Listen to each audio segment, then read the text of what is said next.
नमस्कार, आदाब। प्रोग्राम पैगाम हिंद यानी भारत देशना में आपका स्वागत है। मैं हूं श्रीकांत सक्सेना। आज जिस मुद्दे पे हम लोग बातचीत करने वाले हैं वो इस वक्त देश का एक सबसे अहम मुद्दा है। जी हाँ, हम बात करने वाले हैं कश्मीर के ऊपर। आप शायद जानते होंगे कि कश्मीर का योगदान, कश्मीर का कंट्रीब्यूशन इस पूरे सब कॉन्टिनेंट में, इस पूरे प्रायद्वीप में बहुत सालों यानी हज़ारों सालों से है। ज्ञान के क्षेत्र में, धर्म को लेकर जो भी लोग गए, चाहे वो तिब्बत गए, लद्दाख गए या फिर जापान, चाइना या दूसरे देशों में गए, वो बौद्ध जो भिक्षु थे वो उनमें से काफ़ी बड़े नाम कश्मीर से ही आते हैं। कश्मीर की पृष्ठभूमि और आज तक जो कश्मीर के हालात हैं उस पर बात करने के लिए हमारे पास आज हमारे साथ हैं दो बहुत महत्वपूर्ण विद्वान जिनको आप ज़रूर जानते होंगे। मेरे साथ हैं श्री सुशील पंडित जो कश्मीर विषयों के बहुत बड़े विशेषज्ञ हैं और लगातार बोलते रहते हैं। आपका बहुत बहुत स्वागत। धन्यवाद। हमारे साथ हैं डॉक्टर शशि शेखर तोशखानी साहब जो कश्मीरी लिपि, कश्मीरी भाषा, कश्मीरी परंपराएं, कश्मीरी जीवन, कश्मीरी संस्कृति के बहुत बड़ा एक नाम है और इस पर अक्सर लिखते रहते हैं, बोलते रहते हैं, पूरे देश में जाने माने विद्वान हैं। आपका बहुत बहुत स्वागत डॉक्टर साहब। धन्यवाद। जस्ट शुरुआत करने के लिए हमारे दर्शकों को ये बताइए कि कश्मीर की शुरुआत यानी कश्मीर की जो संस्कृति है किस तरह से उसके संबंध पूरे प्रायद्वीप में, ख़ासतौर पे जिसको हम मुख्य भूमि कहते हैं, उससे रहे, कि किस तरह से इसका ओरिजिन हुआ। कश्मीर के सांस्कृतिक और धार्मिक और सामाजिक जीवन का जो सबसे पहला चित्र हमें मिलता है वो कश्मीर के अपने पुराण नीलमत पुराण में उसके पृष्ठों पर मिलता है। जिस प्रकार का जीवन नीलमत पुराण के समय में रह रहे कश्मीर के लोग जी रहे थे, उसे देखते हुए ये कह सकते हैं कि कश्मीर जो है वो भारत का केवल एक बहुत ही अभिन्न अंग नहीं, भारत की संस्कृति का फाउंटेन हेड था, यानी मूल स्रोत रहा है। कश्मीर ने भारत की सांस्कृतिक और बौद्धिक परंपराओं को जो देन उसकी कश्मीर की रही है वो अद्वितीय रही है और उस देन को समझे बगैर कश्मीर की सांस्कृतिक अस्मिता को समझना संभव नहीं है। जी सुशील जी, आप थोड़ा सा बताइए कि सारे बड़े नाम जितने हैं, क्षेमेंद्र हुए या फिर अश्वघोष हुए, नागार्जुन हुए, वो लोग भी जो बुद्ध की देशना को लेके, बुद्ध के संदेश को लेके दुनिया भर में गए, या अभिनव बुद्ध जैसे लोग हुए, तांत्रिक हुए, शैबाइट्स हुए, बड़े बड़े नाम जिन्होंने पूरे देश में, जिनके बहुत सारे अनुयायी हैं। और जब प्रामाणिकता की बात जब होती है तो इन नामों को लिया जाता है। तो इस पृष्ठभूमि में थोड़ा सा अपना विचार बताइए कि कौन लोग हैं और किस तरह से ये परंपरा शुरू हुई और कब इसमें एक थोड़ा सा शरण। देखिए, बुद्ध के लगभग 400 वर्ष बाद कश्मीर में कुषाण वंश के शासन के दौरान कनिष्क ने एक चौथी बुद्धिस्ट इंटरनेशनल महासंगम बुलाया और वहाँ एक नए बौद्ध मत की अवधारणा ने जन्म लिया जिसे हम महायान और उसी में से निकला वज्रयान बौद्ध मत कहते हैं। और इस संदेश को फिर कुमारजीव जैसे लोग, पद्मसंभव जैसे लोग दुनिया भर में ले गए। पद्मसंभव को तो दूसरा बुद्ध कहा जाता है, कश्मीरी थे। अश्वघोष और नागार्जुन उसी प्रक्रिया का हिस्सा थे। तो कश्मीर में बौद्ध मत की भी एक परिमार्जन हुआ, उसके ऊपर चिंतन मनन हुआ और बौद्ध मत को एक नया आयाम मिला और वो पूरे विश्व में, मध्य एशिया में, तिब्बत में, चीन में और उससे आगे सुदूर पूर्व में गया और देश भर में भी उसका एक बहुत बड़ा प्रभाव देखने को मिलता है। तो ये बात इसलिए तो नहीं कि एक ट्रेड रूट में पड़ रहा है और जितने भी स्कॉलर्स हैं अगर जा रहे हैं तो, या फिर आ भी रहे हैं तो ट्रेडर्स हैं और जाहिर है इन्वेडर्स हैं, तो ये तमाम लोग लोगों का एक हब कश्मीर रहा। ये जो जिसको हम सिल्क रूट आज मानते हैं, डॉक्टर तोशखानी भी कहेंगे आपको कि वो सूत्र मार्ग था, बौद्ध सूत्रों को उन मार्गों से ले जाया गया। अच्छा, ये रेशम के तंतु मार्ग ही नहीं थे, ये भारत के दर्शन, भारत के अध्यात्म, भारत के मत को संप्रेषित करने वाले मार्ग थे, इसलिए इनको सूत्र मार्ग कहा गया। इन्हीं मार्गों से भारत की मनीषा, भारत की विद्वता दुनिया भर में पहुंची। अशोक और अशोक के बाद पद्म संभव, उन दोनों में काफ़ी अंतर है। पद्म संभव जो हैं वो ईसा की दूसरे सहस्राब्दी में हुए हैं, इसीलिए उनको दूसरा बुद्ध कहा जाता है। जी जी। जो पहली सहस्राब्दी है उसमें तो कनिष्क ने जो कश्मीर में कुंडल वन में हारवन के पास जो चौथी बौद्ध महासंगति बुलाई, महासम्मेलन बुलाया, वो बौद्धों धर्म के जो टेनेट्स हैं, जो सिद्धांत हैं, उनको रिव्यू करने के लिए, उन पर पुनर्विचार करने के लिए बुलाया गया, जिसमें 500 अरहत और 500 पंडित और कितने ही बौद्ध धर्म के अनुयायी और कश्मीर के वहाँ पर जो हाँ प्रमुख जो बौद्ध समझिए विद्वान थे, उनकी देख रेख में वो संपन्न हुआ सारा। तो उसमें उस समय महायान का तत्काल उद्भव नहीं हुआ, सर्वास्तिवाद था। सर्वास्तिवाद यानी वो लोग जो नाम और रूप को मानते थे, जबकि बौद्धों में अनात्म यानी अनत्ववाद का सिद्धांत है। तो इसलिए उस समय जो है वो सर्वास्तिवाद था। उसके बाद फिर धीरे धीरे महायान का विकास हुआ, और महायान और वज्रयान के विकास में, उसके प्रचार प्रसार में मध्य एशिया में, चीन में, कोरिया में, इंडोनेशिया में, उसके प्रचार प्रसार में कश्मीर का विशेष योगदान रहा है। और इन्होंने ठीक ही कहा कि वो रेशम मार्ग नहीं था, वो सूत्र मार्ग था। और उस सूत्र मार्ग पर जब कश्मीर के केवल कश्मीर से या अन्य स्थानों से केवल बौद्ध भिक्षु नहीं जाते थे, बल्कि वणिक ट्रेडर्स भी जाते थे, और वो अपने साथ कश्मीर में बने हुए अवलोकितेश्वर के अवलोकितेश्वर की धातु की मूर्तियों को ले जाते थे, कांस्य मूर्तियों को ले जाते थे, जिनका कश्मीर में जिनको कश्मीरी कलाकार जिनको बनाते थे। तो इस प्रकार से ये कश्मीर और कश्मीर से बाहर जो है, कश्मीर एक केवल भूखंड नहीं रहा है। कश्मीर भूखंड केवल भूखंड न होकर एक समझिए एक विचार रहा है, एक विचार दृष्टि रही है, एक विचार दर्शन रहा है। उस विचार दर्शन का एक पक्ष बौद्ध धर्म था, लेकिन अन्य कश्मीरी संस्कृति के जो अन्य पक्ष भी हैं, संस्कृत भाषा है या वेदांग हैं, वो भी इस मार्ग से मध्य एशिया पहुँचे, चीन पहुँचे, अन्य स्थानों, जापान पहुँचे, अन्य स्थानों पर पहुँचे। कश्मीर, आप शायद आश्चर्य में होंगे कि कश्मीर पढ़े हों, आश्चर्य आपको शायद होगा कि कश्मीर से ही जो अनेक देवी देवता जो हैं, जो जापान पहुँच गए। भारत के अनेक देवी देवता जापान पहुँच गए, जैसे सरस्वती और गणेश हैं, वो भी कश्मीर के ही जो हैं विद्वान हैं, कश्मीर के ही जो विचारक हैं, उन्होंने उनको पहुँचाया।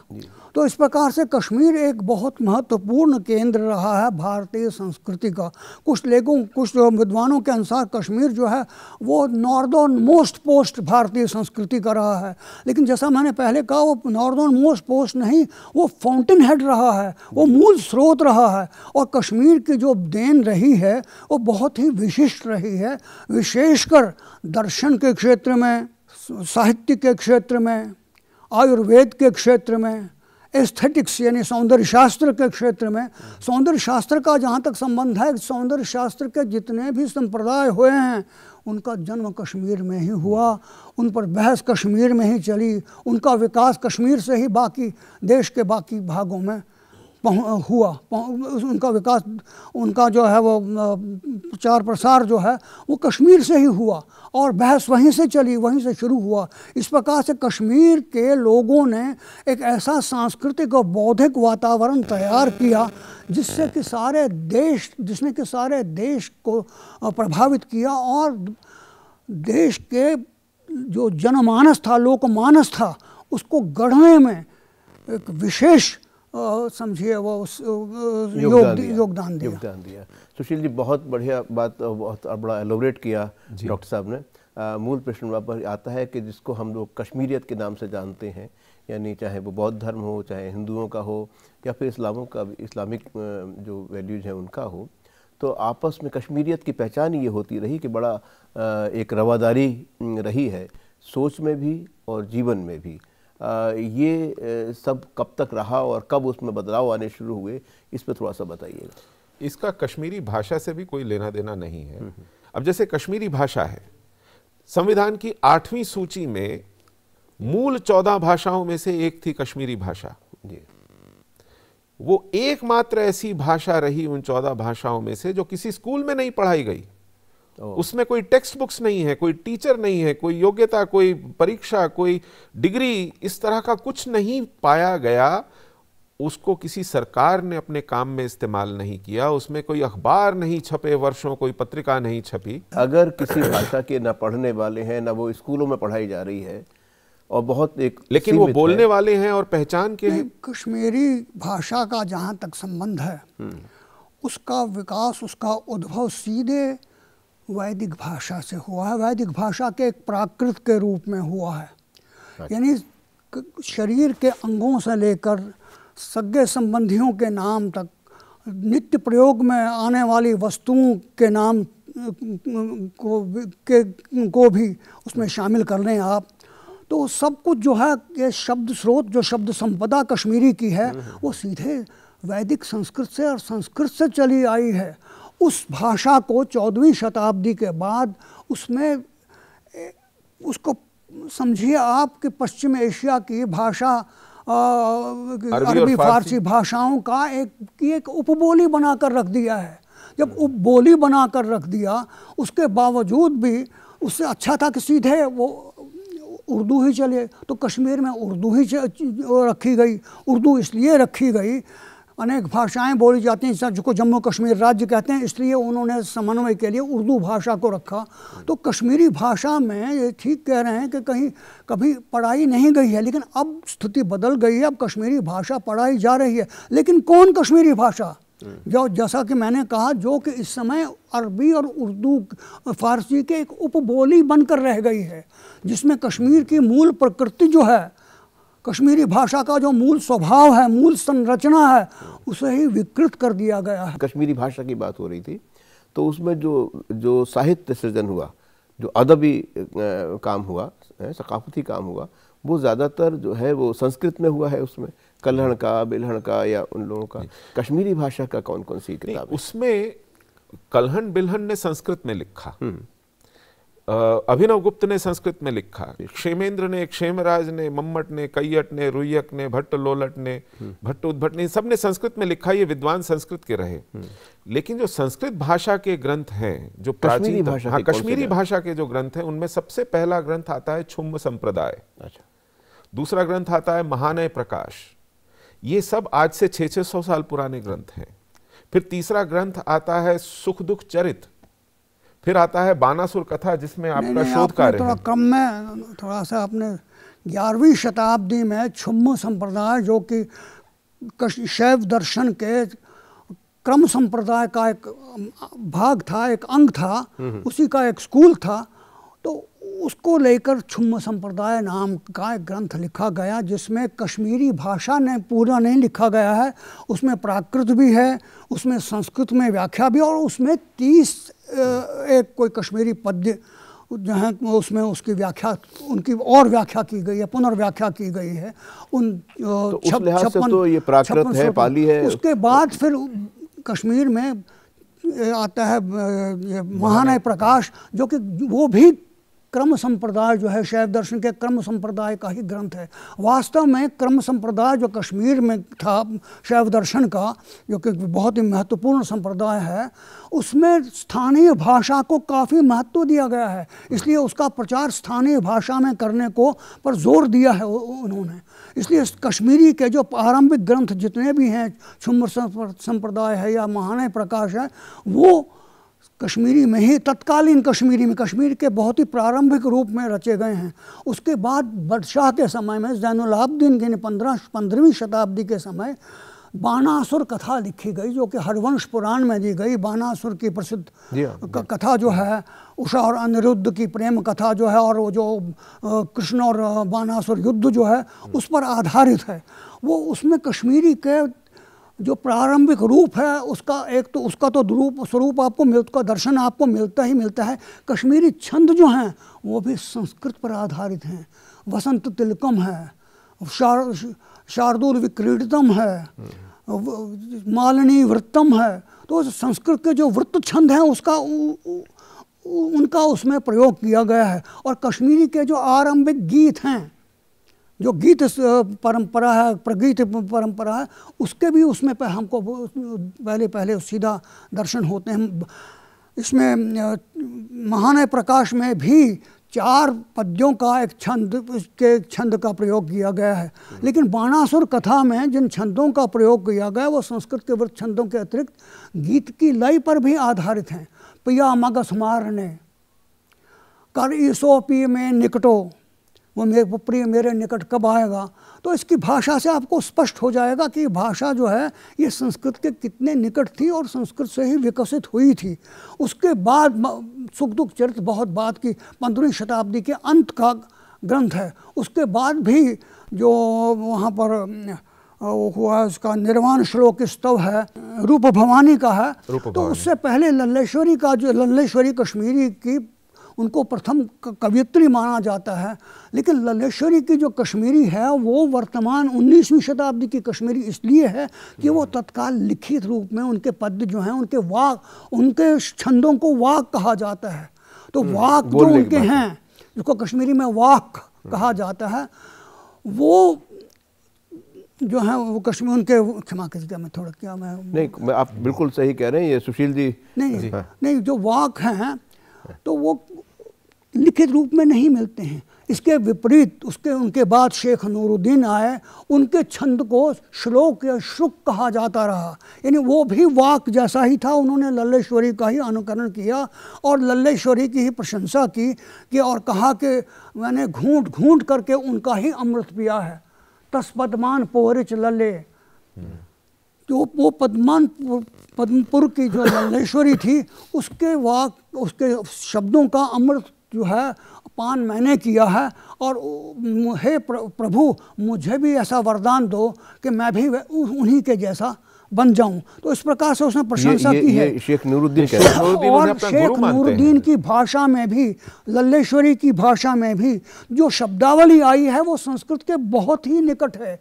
अब देखिए, अब लल्लेश्वरी की तो है ही है, शेख नूरुद्दीन ने पक्षी के लिए द्विज शब्द का प्रयोग किया है, प्रिय के लिए प्रिय शब्द का प्रयोग किया है, माँ के लिए अम्ब शब्द का प्रयोग किया है। अनेक ऐसे शब्दों का प्रयोग किया जो बिल्कुल संस्कृत से ही या तो निकले हैं या संस्कृत का ही रूप लिए हुए हैं।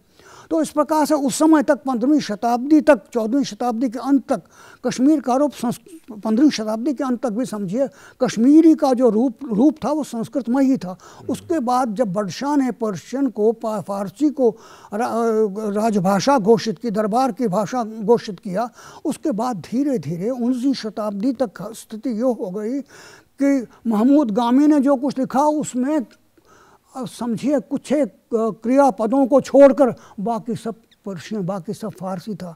तो वो फारसी पर्शियनेट संस्कृति का एक अंग बना दिया कश्मीर को। तो उसके बाद और भी वो कश्मीर का रूप जो है उसमें उसके जो मूल कश्मीर का स्वभाव है, मूल कश्मीरी की प्रकृति है, उसका जो ध्वन्यात्मक रूप है या उसका जो मोर्फोलॉजिकल स्ट्रक्चर है, उस स्ट्रक्चर को तोड़ते हुए कश्मीरी को बिल्कुल एक भिन्न भाषा का रूप दे दिया गया।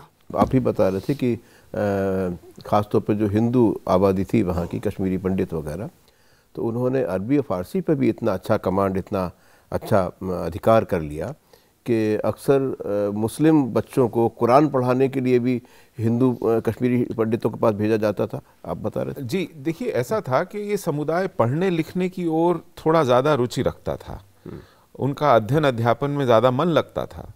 तो जब भाषा नई थोप दी गई और राजकीय प्रश्रय पर ही जीवन आधारित था, तो वही भाषा सीख ली, उसी में तज्ञ हो गए। और जब वो तज्ञ हो गए उसमें, तो बहुत से मुसलमान परिवार हिंदू पंडितों के पास अपने बच्चों को कुरान पढ़ाने के लिए भेजने लगे।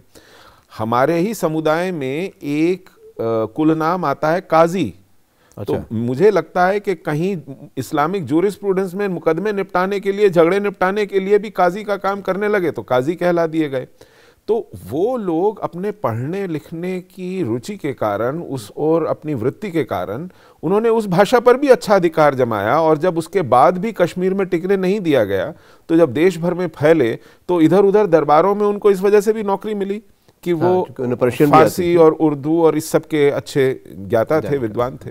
जब संस्कृत का सारे भारत में नहीं, भारत के अतिरिक्त कंबोडिया और वियतनाम और कहाँ तक संस्कृत का प्रचार प्रसार था, एक कॉस्मोपॉलिटन लैंग्वेज कश्मीरी ये संस्कृत थी, जैसे कि आज अंग्रेजी है।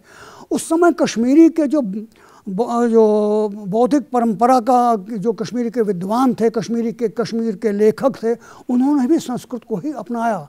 उसके बाद जब कश्मीरी भाषा का विकास होने लगा था, कश्मीरी भाषा का संस्कृत के, जैसे मैंने पहले भी कहा, संस्कृत से विकास हो रहा था, उस समय अचानक 15वीं शताब्दी में पर्शियन को लाद दिया गया और उसके बाद पर्शियन ही पर्शियन होती गई।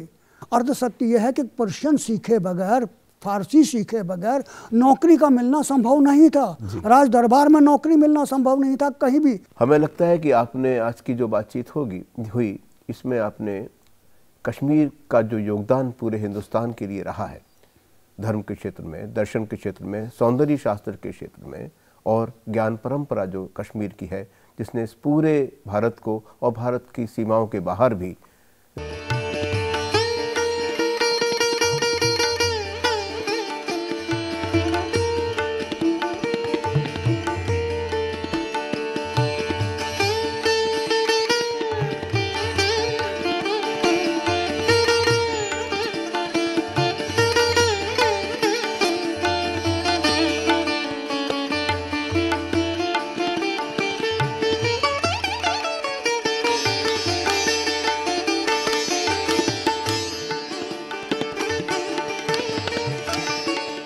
नमस्कार, आदाब।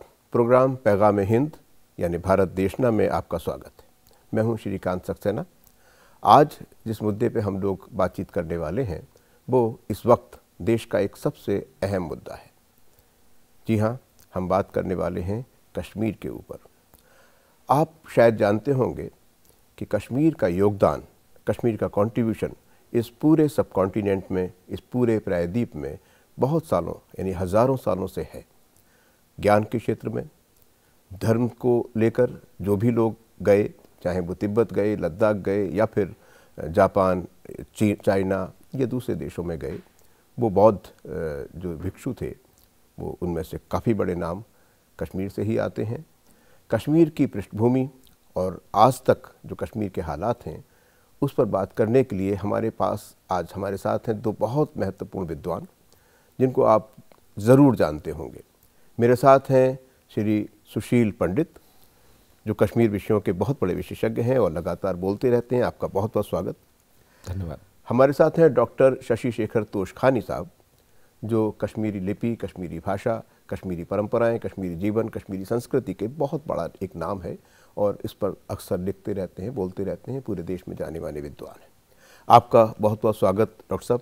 के जैसे मुग़ल आए 16वीं सदी में, जी, उन्हें संस्कृत जाहिर है कि नहीं आती होगी, संस्कृत के तो वो जानते, बल्कि वो तो ये कहा जाता है कि उन्हें कोई भी भाषा बहुत अच्छी नहीं आती थी। पर्शियन उन्होंने इसलिए ले लिया चूँकि पर्शियन बड़े मॉडल उनके सामने थे, पर्शियन की तहजीब, उनकी ज़बान उन्हें बहुत अच्छी लगती थी, वो रूलर्स थे और एक पूरे मिडिल ईस्ट में पर्शियन की एक साख थी, तो लिहाजा उन्होंने पर्शियन ज़बान को ही ले लिया। संस्कृत से उनको कोई ताल्लुक़ था ही नहीं, तो ये नेचुरल था कि अगर उनकी हुकूमत वहाँ पर है तो वो एक ऐसी ज़बान ले लें जिसे वो थोड़ा बहुत समझते हों। संस्कृत के मुकाबले पर्शियन उन्हें शायद ज़्यादा अच्छी लगती होगी या उनको आती होगी। मुगलिया दौर में ही औरंगज़ेब का बड़ा भाई दारा शिको कश्मीर गया संस्कृत पढ़ने, बहुत सारी किताबों के अनुवाद भी करवाए। जी, तो वहाँ तब भी संस्कृत के जाने माने लोग थे और उसकी रुचि संस्कृत में थी और वहीं बैठ करके उसने उपनिषदों का अनुवाद किया। पर संस्कृत से पर्शियन में किया ना। संस्कृत से पर्शियन में इसलिए किया क्योंकि वह पर्शियन में उस बात को, उस ज्ञान को पहुंचाना चाहता था जिससे वो स्वयं बहुत प्रभावित हुआ, जिसके लिए उसने संस्कृत पढ़ी। और वही उपनिषद फिर जब फ्रांस पहुंचे और फ्रांस से फिर जर्मनी पहुंचे तो जर्मनी में इंडोलॉजी को लेकर के एक नया बहुत बड़ा काम शुरू हुआ। तो मेरा कहने का तात्पर्य यह है कि कश्मीर ज्ञान का क्षेत्र था, संस्कृत का क्षेत्र था और संस्कृत पढ़ने वालों के लिए वहाँ जाना एक बहुत बड़ा आकर्षण था। वहाँ पर पर्शियन लागू होने के बावजूद संस्कृत को लेकर के एक बहुत बड़ा जो अध्ययन था और वहाँ पांडुलिपियों का भंडार था, ज्ञान की परंपरा थी, वो किसी तरह जीवित रही। हालांकि धीरे धीरे उसका क्षय हुआ। नाज़रीन, आप ये देखिए कि हमारे पास बहुत बड़े दो विद्वान हैं और एक वो विरासत जिस पे हमें फ़ख्र भी होता है और अफसोस भी होता है कि अगर इतनी समृद्ध, इतनी रिच हेरिटेज हमारी कहीं पे उसे नुकसान पहुंचा तो ये हम सब के लिए एक चिंता का, एक फ़िक्र की बात है। डॉक्टर साहब, आपसे मैं जानना चाहता हूँ कि बहुत अच्छी बात सुशील पंडित साहब ने कही कि एक इतनी रिच हमारी विरासत रही है, कश्मीर के एक संदर्भ में हम कहें तो उसे नुकसान पहुंचा के ख़ास इस पूरे सब कॉन्टिनेंट को, प्रायद्वीप को, और एक तरह से कहें पूरी इंसानियत को, क्योंकि जितना इवॉल्व कर पाता है इंसान बौद्धिक क्षेत्र में या चिंतन के क्षेत्र में, दर्शन के क्षेत्र में, शायद उसे नुकसान हुआ होगा जब इतनी रिच परंपरा को नुकसान पहुंचाया गया, रोका गया, तो उसको नुकसान तो पूरे हिंदुस्तान को, और हिंदुस्तान को ही नहीं पूरी ह्यूमैनिटी को हुआ होगा। कश्मीर का जो वास्तविक सांस्कृतिक अस्मिता रही है वो उससे काफ़ी भिन्न है जैसा कि आज प्रस्तुत किया जा रहा है। ज़ैनुलाब्दीन ने संस्कृत को बहिष्कृत किया। संस्कृत को बहिष्कृत इस दृष्टि से नहीं किया कि संस्कृत में लिखा ही नहीं कुछ गया। श्रीवर और जोनराज उन्होंने अपनी राज तरंगनियाँ संस्कृत में ही लिखी, उन्होंने अपने ग्रंथ संस्कृत में ही लिखे और उसके बाद भी संस्कृत में रचना जारी रही। लेकिन मुस्लिम संस्कृत का महत्व जो है, संस्कृत का महत्व जो है वो एकदम समाप्त हो गया। और इसी तरह से जो अपने कश्मीर के अपने जो कलाएं थीं, स्थानीय कलाएं थीं, तो स्थानीय कलाओं का भी लोप हो गया। उसके स्थान पर पश्चिम एशिया की कलाएं आ गई वहाँ पर। कश्मीर की मूल अस्मिता जो है वो जो इंडिजिनस, जो कश्मीर की मिट्टी से जो कुछ उपजा हुआ है, इसीलिए मैंने कहा कश्मीर की देन जो है, एक तो काव्य शास्त्र, सौंदर्य शास्त्र के क्षेत्र में, दूसरे कश्मीर शैव दर्शन, सारे विश्व में अभिनव गुप्त का नाम है। काव्य शास्त्र में साहित्य शब्द को आप ले लीजिए, साहित्य शब्द कश्मीर के काव्य से सौंदर्य समझिए विश्लेषक कुंतक का रचा हुआ है। कुंतक ने शब्द का, उससे पहले भामा ने शब्द और अर्थ के साहित्य को साहित्य कहा, और साहित्य शब्द जो है इसका आविष्कार जो है, इस शब्द को जो बनाया वो कुंतक, कश्मीरी कुंतक ने किया। इस प्रकार से संस्कृत की परंपरा साथ साथ चलती रही। ऐसा नहीं कि संस्कृत के जो प्रेमी थे, संस्कृत के जिनको लगाव था, उन्होंने एकदम संस्कृत को छोड़ दिया। लेकिन आजकल ये स्थिति है कि कश्मीरी भाषा जो है उसके स्वरूप को एकदम बदल दिया गया। 1339 में जब सुल्तान आए तो लगभग 100 साल तक, यानी 6 पीढ़ियों के शासक राज तिलक करके मंत्रोच्चार के साथ बिल्कुल हमारी विधि से ही राज्याभिषेक करते थे, स्थानीय विधि से, क्योंकि तब कश्मीर हिंदू बहुल था, कुलीन अधिकांश हिंदू थे, तो उनको साथ लेकर चलने की एक मजबूरी थी। उस समय संख्या बल में कश्मीर में जनसंख्या बहुमत में नहीं थी, तो राजा उस स्थानीय परंपरा को साथ लेकर चलते थे। लेकिन ये 100 साल तक चला। 100 साल के बाद न केवल भाषा बदल दी गई, जो लिपि थी, शारदा लिपि में संस्कृत और कश्मीरी दोनों लिखी जाती थी। अच्छा, उस लिपि का भी लोप हो गया, वो लिपि भी चली गई। हालांकि आपसे शारदा लिपि के बारे में हम जानना चाहेंगे, आप पूरा करिए, लगाते हैं। तो जब लिपि का ह्रास होता है, भाषा का ह्रास होता है, वो एकाएक नहीं मर जाती। जैसे भाषा का शनय शनय विकास होता है, इसी तरह उसका ह्रास भी शनय शनय ही होता है। वो उसको कुछ पीढ़ियां लगती हैं जाने में, और संस्कृत जैसी भाषा को समय लगा, उसमें रचना होती रही, रचना धर्म होता रहा। आप देखिए मुगलों के समय खुद पढ़ने अगर आए दारा शिको तो उस समय कश्मीर में आए, कश्मीर में ही आए थे। तो ये बात डॉक्टर साहब बिल्कुल ठीक कह रहे हैं। लेकिन ये कश्मीरी भाषा की जो लिपि है, शारदा लिपि, उसके बारे में थोड़ा सा बताइए हमारे नाज़रीन को। शारदा लिपि जो है कश्मीर की लेखन पद्धति जो है, मूल लेखन पद्धति रही है, और संस्कृत ही नहीं, कश्मीरी के भी जो आरंभिक ग्रंथ हैं, जिसमें अभी हमने छुम्ब संप्रदाय और बानासुर कथा और बाकी का नाम, ये सब जो हैं कश्मीरी शारदा लिपि में ही लिखे गए हैं। इतना ही नहीं, शारदा लिपि अभी जिंदा है?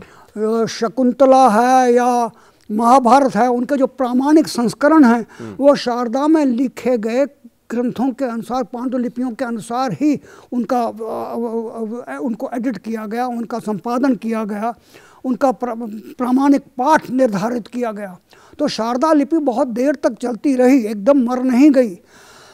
लेकिन सामान्य जो सरकारी लिपि थी, जो सरकार जो के काम काज में आने वाली लिपि थी, उसको वो तो फारसी लिपि ही रखी गई। शारदा लिपि में 16वीं शताब्दी तक कब्रों के लेखों पर तक शारदा लिखी जाती रही है। अच्छा। और उसके बाद भी शारदा मुसलमानों का द्वारा भी प्रयुक्त होती रही है। लेकिन अचानक उसके बाद शारदा लिपि को धीरे धीरे समाप्त कर दिया गया और वो जन्म पत्रों और इस प्रकार की चीज़ों के लिए, जंत्रियों और जन्म पत्रों और पंचांगों के लिए तक सीमित रह गई। तो शारदा, लेकिन अब शारदा लिपि ने तिब्बती भाषा को या अन्य भाषा को भी शारदा लिपि तिब्बती भाषा की लिपि के रूप में या गुरुमुखी पंजाबी की लिपि के रूप में एक क्षण में कहना चाहूँगा कि शारदा लिपि का महत्व इसलिए है कि यह ब्राह्मी लिपि से, अन्य भारतीय लिपियों की तरह ये भी ब्राह्मी लिपि से के पश्चिमोत्तर रूप से, नॉर्थ वेस्टर्न रूप से और सारे पूरे नॉर्थ वेस्ट इंडिया में फैली हुई थी। अब ये इतनी नॉर्थ वेस्ट इंडिया में ही नहीं, अफ़गानिस्तान तक फैली थी। अफ़गानिस्तान में देखिए 11वीं शताब्दी में जब मोहम्मद गजनी ने सिक्का निकाला, उसने अरबी और पर्शियन लिपि का प्रयोग किया। वहाँ के लोगों ने विद्रोह किया, उन्होंने कहा हमें ये नहीं चाहिए। काबुल के लोगों ने विद्रोह किया, उन्होंने कहा कि आप जो सिक्का निकालें उसमें शारदा लिपि में लिखिए, और उसको शारदा लिपि का भी एक सिक्का निकालना पड़ा। अच्छा, शारदा लिपि एक सिल्वर से एक चांदी का सिक्का उसको निकालना पड़ा शारदा, उसमें शारदा लिपि जैसे ब्राह्मी से लिया गया हो तो ब्राह्मी में राइट टू लेफ्ट और लेफ्ट टू राइट दोनों ही पद्धतियाँ थी। ये शारदा में क्या है, लेफ्ट टू राइट है या राइट टू लेफ्ट है, और आज इसका स्टेटस क्या है? शारदा लिपि लेफ्ट टू राइट ही लिखी जाती है, जैसे आप देवनागरी लिखते हैं या गुरुमुखी लिखते हैं। आज यह कहीं प्रयोग में नहीं हो रही है। डॉक्टर साहब इसको पढ़ाते हैं, इसके ऊपर वर्कशॉप्स कंडक्ट करते हैं, अब इन विभिन्न विश्वविद्यालयों में जाकर इनके सत्र चलते हैं। तो शारदा मेरी अपनी जो जन्म कुंडली है, जब मैं पैदा हुआ था तो वो शारदा में लिखी गई। मेरे जन्म तक शारदा का प्रयोग होता रहा, ये उसका प्रमाण है, लेकिन बहुत सीमित रूप में। तो आज जहाँ जहाँ पढ़ाई जा रही है, जैसे पाली, प्राकृत, उसी तरह से उन्होंने शायद इसमें कोर्सेज में ये शारदा डाल दी होगी। शारदा मुझे नहीं लगता कहीं भी पढ़ाई जा रही है औपचारिक रूप में। सरकारी स्तर पर शारदा का कहीं प्रयोग नहीं हो रहा और सामान्य रूप से भी शारदा का प्रयोग नहीं। अब कुछ लोग उसको पुनर्जीवित करने का प्रयत्न कर रहे हैं, लेकिन शारदा लिपि जो है उसके बारे में महत्व ये है कि उससे अन्य लिपियां भी विकसित हुई, जैसे गुरुमुखी, जैसे कि तिब्बत की लिपि, जैसे उसका जो प्रारंभिक रूप था सिद्धम लिपि, उस सिद्धम लिपि में वो जापान तक पहुंच गई। जापान की शिंतोन जो लिपि है वो सिद्धम से ही विकसित हुई, और आज भी एक विशेष त्यौहार मनाया जाता है जापान में, जिससे सिद्धम लिपि में बीज मंत्र लिखे जाते हैं। सिद्धम लिपि जो है वो नागरी और शारदा से काफ़ी मिलती जुलती है, और स्वयं शारदा लिपि जो है वो नागरी का ही एक पूर्व रूप है। नागरी और शारदा में बहुत ही समानताएं हैं दोनों लिपियों में, इसलिए 12वीं शताब्दी में कश्मीर में देवनागरी का प्रयोग भी होने लगा 12वीं शताब्दी से।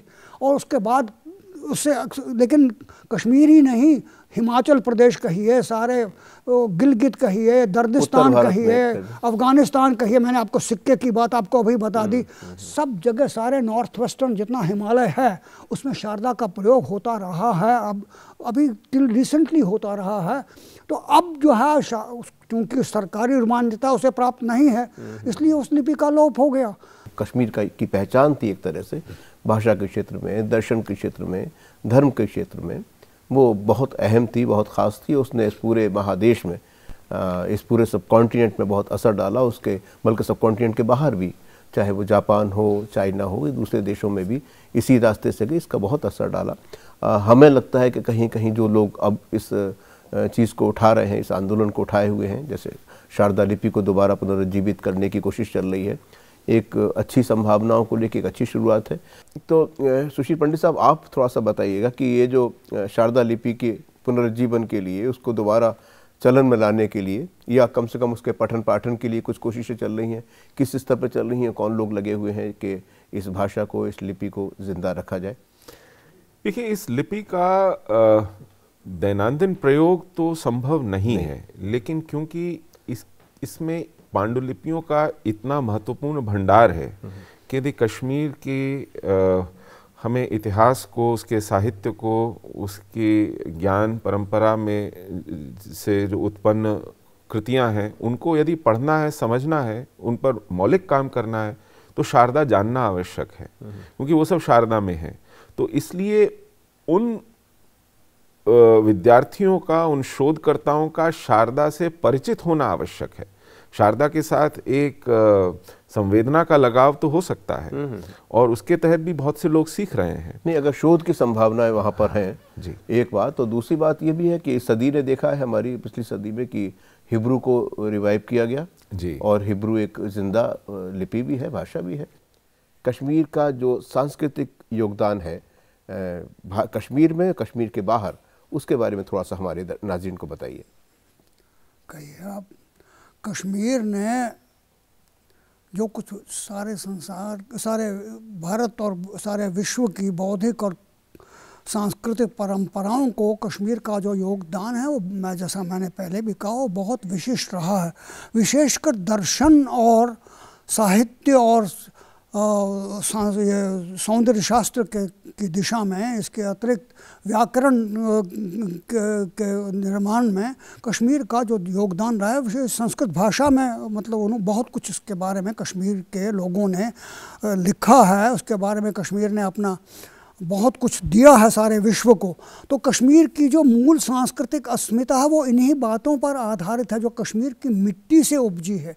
कश्मीर की अपनी सांस्कृतिक जो स्वरूप रहा है, वास्तविक स्वरूप रहा है, जो मूल्य चेतना है कश्मीर की मूल रूप से जो मूल्य चेतना रही है, और जो इतिहास चेतना है, उसके बारे में जानना, उसके अविकृत रूप से हम जानना बहुत आवश्यक आज हो गया है, क्योंकि उसको अत्यंत विकृत रूप में आज प्रस्तुत किया जा रहा है। कश्मीर से गए बौद्ध भिक्षु और उन्होंने कश्मीर चीन का जो वर्तमान सिंजियांग या सिंकियांग क्षेत्र है, वहाँ पहुँचे, और वहाँ काशगढ़ को काशी कहा गया। कश्मीर की देन की जो सांस्कृतिक देन है, उसके कारण काशगढ़ को काशी कहा गया। इसी प्रकार से कूचा में जो कुमार जीव जो हैं, इतने महान विद्वान थे महायान बौद्ध धर्म के, कि उन्हें सद्धर्म पुंडरीक, यानी जिसको तो लोटस सूत्र कहते हैं, सद्धर्म पुंडरीक है, उस पर जो व्याख्या लिखी, वो सारे चीन में उससे बौद्ध धर्म का प्रचार प्रसार हुआ। उससे सारे चीन के विद्वानों ने, और उनको कुमार जीव को फोर्थ सन, चौथा सूर्य बौद्ध धर्म का माना गया। और यही नहीं, उनको चीनी भाषा का सबसे महान भारतीय शैलीकार कहा गया। तो इतनी उनकी वो देन रही है। और उसके बाद भी जितने भी हुए हैं धर्म यशस्वी हुए हैं, अनेक जो विद्वान हुए हैं, उन्होंने भी चीनी भाषा में जो टोन्स हैं, ये टोनल भाषा है, वो टोन्स देने वाले कुमार जीव हैं। वो भाषा को एक व्यवस्था देते हैं। वो 4 टोन्स के अंदर चीनी भाषा उच्चरित होती है। एक बात मैं जानना चाहता हूँ सुशील पंडित साहब की, ये जो वहाँ की स्थानीय आबादी थी, भले ही वो उन्होंने कोई सा भी धर्म कोई एक्सेप्ट कर लिया हो, जिस तरह से मुस्लिम बच्चे कुरान शरीफ पढ़ने के लिए हिंदू पंडितों के पास आते थे, ऐसा कभी हुआ कि किसी मुस्लिम स्कॉलर ने ये इन पौराणिक मुद्दों पर या इस परंपरा में कुछ लिखा हो, कोई योगदान दिया हो? बहुत कम। एक दो नाम बताइए ना कोई। अब एक सबसे प्रमुख नाम तो दारा शिकोह ही है। दारा शिकोह तो इस मुख्य भूमि से, इस भूमि से गए हैं। लेकिन कश्मीर में, जैसा डॉक्टर साहब ने बताया, नुंद ऋषि, उन्होंने जो लिखे श्रुक नुंद ऋषि शेख नूरुद्दीन है, या शेख नूरुद्दीन है, लेकिन वो ऋषि परंपरा में माने जाते हैं। अच्छा, और इनके अलावा भी कुछ नाम है? इनके अलावा कुछ मॉडर्न पोएट्स, अच्छा, अब जैसे अहद जरगर हैं, सूफी कवि जो कश्मीर के हुए हैं 19वीं शताब्दी के, अहद जरगर हैं, समद मीर हैं, रहमान डार हैं, उन सब ने उनकी विशिष्ट जो उन्होंने भारतीय वेदांत के दर्शन को या भारतीय अद्वैत दर्शन को उन्होंने अपनाया, उसे उन्होंने शास्त्रीय कलाम कहा उन्होंने। वो शास्त्रीय कलाम था और उसमें जो हिंदू देवी देवताओं के नाम लिए गए और हिंदू शास्त्रों के नाम लिए गए उन्होंने, और उसमें विशेष रूप से अद्वैतवाद को उन्होंने। तो ये एक तरह से बड़ी अच्छी शुरुआत है कि एक लंबे एक तवील अरसे के बाद में आज के जो नौजवान हैं या आजकल इस समय जो आप संप्रदाय के लोग हैं, लेकिन आज वो चुक गया है। नहीं, आजकल कुछ सज्जन हैं, कई मुसलमान सज्जन हैं, एक तो मीमहा जफर हैं, हाँ, उसके अतिरिक्त भी एक, मुझे उनका नाम इस समय ठीक से याद नहीं आ रहा है, उन्होंने काफ़ी कुछ शैव दर्शन का अध्ययन किया है। वो अध्ययन जो है कितना सही है कितना गलत है वो दूसरी बात है, लेकिन अध्ययन किया है और वो इस दिशा में उन्होंने, मीमहा जफर ने विशेषकर जो शिव सूत्र हैं उनका कश्मीरी में अनुवाद भी किया है, जिसको कि एक सराहनीय कार्य माना जा सकता है। चलिए, बहुत अच्छी आपने बातचीत की और आप यहाँ स्टूडियो में आए। मैं प्रोग्राम के आखिर में हम लोग आ गए हैं। एक सवाल आप दोनों साहिबान से मैं करना चाहता हूँ, वो ये कि सरकार की जो कोशिश हुई, यानी धारा 370 के एब्रोगेशन के बाद में, और इसे ये अभी शुरुआत है, ये एक बहुत अच्छी शुरुआत है, बहुत सराहनीय शुरुआत है, लेकिन संसद में की गई एक घोषणा और राष्ट्रपति द्वारा किए गए हस्ताक्षर एक पहल माना जा सकता है। यह इतिश्री नहीं है, बहुत आगे लंबा चलना है। कश्मीर की जो शिक्षा व्यवस्था है उसमें जो एक विश्वमन की प्रक्रिया शुरू हुई, जिसके कारण इस तरह का फसाद पैदा हुआ, बहुत सारे दूसरे भी कारण रहे होंगे। तो उस सब को धीरे धीरे कम करना और एक सही शिक्षा, सही दिशा, सही वातावरण निर्मित करना और धीरे धीरे कश्मीर को अपनी मौलिक पहचान पर लौटा लाना, उसको अपने इतिहास का बोध कराना, उसको अपनी संस्कृति का बोध कराना और वहाँ एक ऐसे समाज को पुनर्स्थापित करना जो उसको प्लूरलिज्म की तरफ ले जाए। डॉक्टर साहब, आप भी यही, मैं आपसे भी जानना चाहता हूँ यही बात, इस लिहाज से कि जो ये पूरा रीजन है जम्मू कश्मीर का, अब जो एडमिनिस्ट्रेटिव यूनिट्स अलग अलग हो गई यूनियन टेरिटरीज बनने के बाद में, और वो कभी भी पहले से ही, चाहे वहाँ पे बहुत सारी मल्टी एथनिसिटी रही, बौद्ध भी थे, सिख भी थे, डोगरे भी थे, हिंदू भी थे और मुस्लिम भी थे, शिया भी थे, और ये बाल्टिक और उस रीजन को ले लेंगे तो और भी ज़्यादा बढ़ जाएगा उसका दायरा। तो एक पहले से भी प्लूरलिस्टिक सोसाइटी तो थी ही। जब हम बात करते हैं तो हम जम्मू कश्मीर को कश्मीर मान लेते हैं। जो आपने हिंदू और बौद्ध की संख्या की, बौद्ध जो हैं वो लद्दाख में उनकी संख्या अधिक है, थोड़ी बहुत 50% से अधिक है। जो बाकी डोगरा और अन्य पंजाबी जो हिंदू हैं वो जम्मू में केंद्रित हैं। जब तक कि आप एक बैलेंस्ड समझिए दृष्टि से इस कश्मीर को नहीं देखेंगे और वहाँ पर उसमें उसकी जो एथनोग्राफी है उसकी ओर भी ध्यान देना है, उसकी जो जनसंख्या का सवाल है उसको भी बैलेंस्ड रूप में देखना है। तो नाज़रीन, ये थी हमारी बातचीत आज कश्मीर के इतिहास के बारे में, उसकी विरासत के बारे में, उसमें जो धर्म और ज्ञान के क्षेत्र में जो उसका योगदान या उसका कंट्रीब्यूशन रहा है उसके बारे में। हमारे साथ हमारे स्टूडियो में दो हमारे बहुत ख़ास मेहमान आए, डॉक्टर शशि शेखर तोशखानी साहब और सुशील पंडित साहब। आपका बहुत बहुत शुक्रिया। आपके ख़यालात आपने जाने होंगे, आप इससे मुत्तफ़िक हों, मुत्तफ़िक ना भी हो सकते हैं, लेकिन उन्होंने जो वो समझते हैं कश्मीर के बारे में, जैसा उन्होंने देखा है या जो उनका अपना अनुभव रहा है, वो आपसे शेयर किया। इस प्रोग्राम को हम अब यहीं ख़त्म करते हैं। अगले शुमारे में किसी और मुद्दे पर एक और विचार लेकर एक कुछ और माहिरीन के साथ दोबारा हाजिर होंगे। तब तक के लिए इजाज़त दीजिए। नमस्कार, आदाब।